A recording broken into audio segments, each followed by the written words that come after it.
Talofa lava, kia ora, kia orana, whakalofa lai atu, bulavanaka, maloi lelei. Greetings, everyone.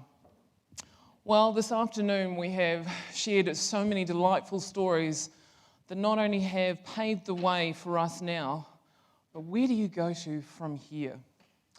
So firstly, for me, I wanted to share with you what I believe is my purpose, how I live and breathe, and I've had this statement since the age of 16. And it goes like this. The winning spirit is tireless in pursuit of excellence. Perseverance, commitment, and hard work are the stepping stones to victory. So my question for you all in the room this afternoon, to work on your purpose and tell me what your stepping stones to victory are at the end of this session. Just a wee challenge for you all. So people always ask me, how did I get involved in sport? And really it was like anybody else in New Zealand, it's through school. And it really helped you shape the thinking of how to win, why to win, and how to make it happen. So I'll fast forward it into my first competition in 1988 for Olympian College, where I represented the school at an Auckland secondary schools competition. It was based over at Rangitoto College, and if you knew anything about the Auckland transport system at that time, you were guaranteed a bumper-to-bumper accident on the way. So like most things, when you're preparing, you leave a good 2 to 3 hours before the competition. And that's exactly what my mother and I did before we encountered the accident. On arrival to Rangitoto, all I heard over the intercom was the official saying, if Beatrice, clearly couldn't pronounce my surname, of Linfield College is not here, we're starting without you. So I raced over, I said, it's me. What I didn't realise was the woman who actually was the official was actually one of my idols and someone who I'd aspired to and had this awful feeling of going, this is the last time, this is the absolute worst way you ever want to meet somebody. So anyway, I walked into the circle, picked up the shot put, threw it, no warm-up whatsoever, straight in. It was measured at 10 metres 98. What I didn't realise afterwards was the fuss that I had generated in that first 5 minutes of the competition. The officials went and got another tape, and they went to remeasure it. Now, I sort of thought, I obviously do things a little bit differently here over the shore.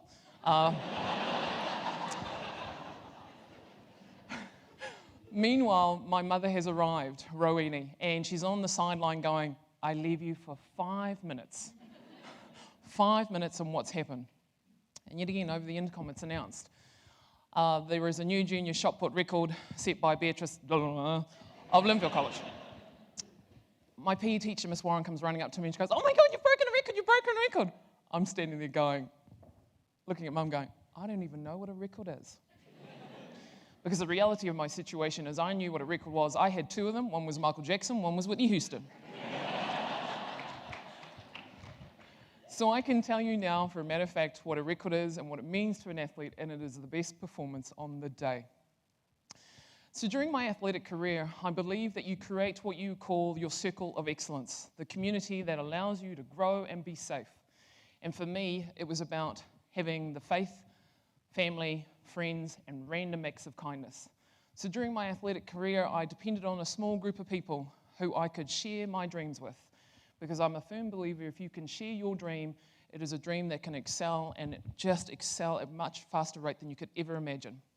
So my coaches, my lecturers, my mentors, these people became that close-knit. When I left college and got into tertiary education, there's nothing more daunting going to a professor and saying, realise it's semester 1, but I'm going to be away for 8 weeks, representing New Zealand and all these things. And your professor just goes, I've got another athlete.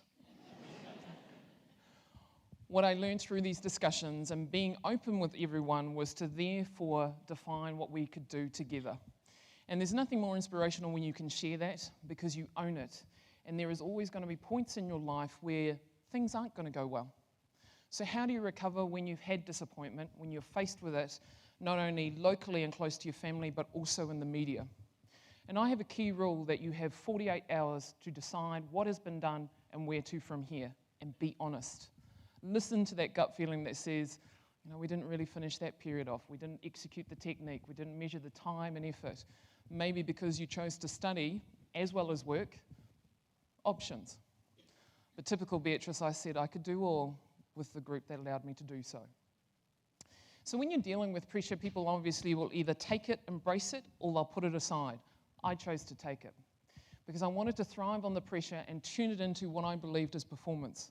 One of the key things that people never, ever explain to you is media. God bless them.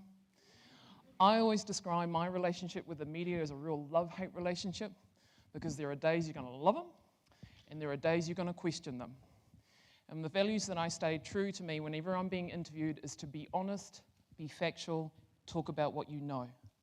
It's when we go down a different pathway where we start to fantasize of what it could be, but actually don't have a real life experience. I believe that's when we could be in trouble. One of my first ever interviews at the age of 13 was with Maridika. Now, back in my day, you could actually put a tape into a recorder and record it. That functionality is absolutely gone. When you play this interview back, all you hear is Maridika going, "Oh, Beatrice, how great was it? You know, it was really good that you could compete." And my result was, "Yes." "So tell me how the conditions were of the competition." "Good."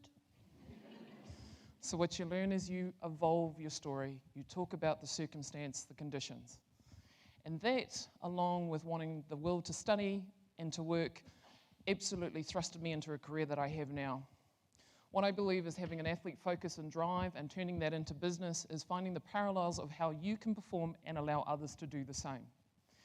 In 2010, I returned home after finishing my 5th Commonwealth Games to therefore create what is Best Leadership Academy. The purpose of this academy was to allow Pasifika people to advance into a senior leadership career, but do it that's very different and unique. So I decided to find people who understood my craziness when it came to deliver, when it came to understanding there is more than just a textbook, there is experience and there's learning and more. The people that made this work for me, the Circle of Excellence, people like Dr. Lester Levy, Professor Brad Jackson, Roseanne Giddy. When you can actually look at people management and say to people, what we actually really need to do is provide tools for people to become a storyteller, tell their story through their eyes, not through others. Make them be the person that they can be. Having courageous conversations that allows you the feedback, but at the same time allows you the growth, not necessarily a downward spiraling conversation. And then how do you prepare leaders for the governance, the boardroom? You develop a paper with people like Professor Brad Jackson that calls it Empathy Towards a CEO. I know. Tricky as that may be, but you have to expose people, I believe, to experience and exposure over time. Education plays a part of our role, but if you're exposed early to experiences that fine-tunes your thinking, you should be allowed to do so. There's nothing more nerve-wracking when you're in a boardroom situation and you're asked to present a report and you present like this.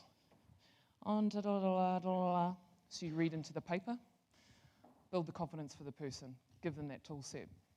More importantly, as a part of developing the empathy towards the CEO, we wanted to look at areas that made also the boardroom a little uncomfortable for the teams that we worked. So luckily enough, I got to work with companies like IAG, Sky City, Westpac, district health boards that allowed our Pasifika leaders to be around the boardroom table where you ask those questions of what makes you tick, why have you pursued this career, where to from here? And is our final goal always going to be about the balance sheet? Forgive me, I'm a people-focused person. I'm always about developing people. So moments post the Best Leadership Academy, what I loved most about working with those students in those companies was turning the HR textbook on its head, allowing people to be part of the experience, understanding the implications of what it is to be culturally aware as opposed to culturally different. Because when it's abnormal or something that we can't relate to, we are called a difference. Let's improve our cultural awareness. Let's understand how Pasifika people can contribute to your community and back and forth. There's a discussion about reciprocity. It should be allowed. It's for everybody. So then you take these students through an 18-month journey and you give them mentoring. I made sure that every person that was in that cohort was going to be met with a senior leader that was not of the same business or area of concern. Because I wanted that leader to be in a position of confidence that they could deliver what they were wanting to do, how they were wanting to do it, and inspire others to do the same. So what does Best Pasifika Leadership mean to me now? It means it's a snapshot of what I did for the last 25 years to allow others to do more and be more. And lastly, for all of you, If you're wanting to define your moment, be close to the family, your friends, to those that have walked the pathways with you. Ask them the questions, the awkward ones. And also, please ask for help. Never, ever be afraid to ask for help, because you never know, the answer might be just there in front of you. Take care, everybody. God bless. It's been lovely to talk to you this afternoon.